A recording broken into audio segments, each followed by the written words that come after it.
This is The Scoop for Wednesday. I'm Sean Canan with the WMNF News headlines. A federal appeals court will hear arguments in January in a battle over Florida's restrictions on treatments such as puberty blockers and hormone therapy for people with gender dysphoria. On Friday, the 11th U.S. Circuit Court of Appeals scheduled a hearing in a lawsuit filed by attorneys for a transgender man and the parents of transgender children. The hearing will be held in Miami. In June, a U.S. district judge issued an injunction against the restrictions, which were approved by Governor Ron DeSantis and the Republican-controlled legislature in 2023. After a series of hurricanes left beaches and sand dunes flooded, sea turtle nesting season was cut short. But conservationists still documented more nests in Pinellas County than last year. The Clearwater Marine Aquarium's Sea Turtle Conservation Program Manager, Carly Oakley, was a guest yesterday on WMNF's Tuesday Cafe. In our area of beaches, we were able to see 3 different species. That's one of the first times we've actually ever been able to do that here at Clearwater Marine Aquarium. So normally we primarily see loggerhead species, which does make up a majority of our nests. This season, we are also able to document 2 green sea turtle nests and also our very first leatherback sea turtle nest. So the first time ever, a leatherback sea turtle nest. Do we know if those eggs hatched? Yeah, so we got to go up to it first thing in the morning. That's when we first started to see the boil or where the hatchlings started to erupt at the surface. So a first few of them, they didn't hatch within the time frame that's provided to us by FWC. So we were able to collect those and bring them back to the Clearwater Marine Aquarium just for the rest of the day. We did go back at the nighttime, and while we were releasing those hatchlings, we were actually able to see the entire nest hatch out and go to the water by itself.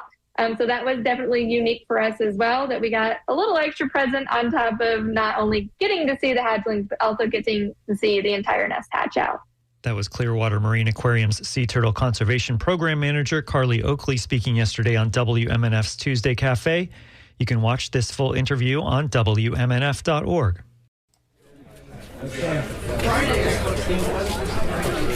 City leaders celebrated the opening of the MacDill 48 Park on a hot morning. Tony Mulkey is Tampa's Parks and Recreation Director. This park is not just a park. It's not just a place for recreation to get out, enjoy nature a little bit, a break from the city. That urban relief and that natural habitat restoration is so important, but it also serves a function for resiliency and sustainability. The park also will alleviate flooding by storing stormwater runoff in a pond, and it will treat the runoff and remove pollutants to improve water quality.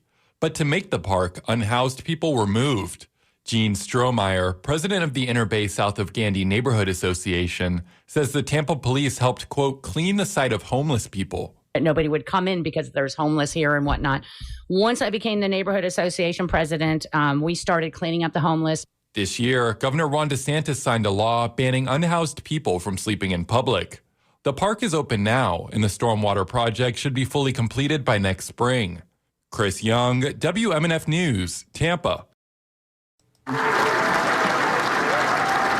University of South Florida Tampa campus broke ground recently on its new football stadium. The cheers and clapping are just a taste of what it will sound like once it opens. Board of Trustees Chair Will Weatherford says the first time he announced the stadium 3 years ago, he had no plans in sight.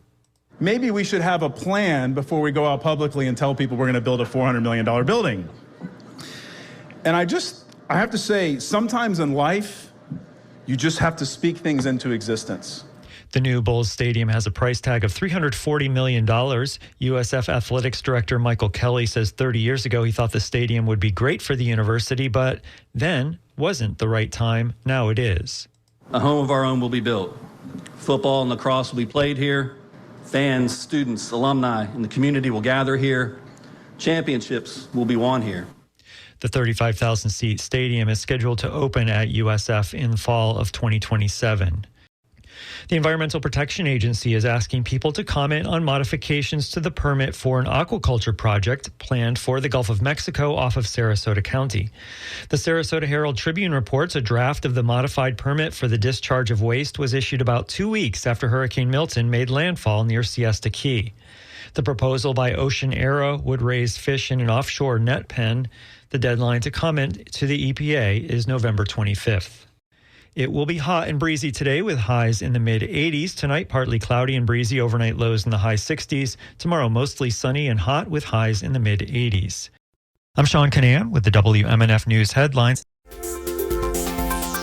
This is The Scoop, recorded at WMNF Tampa.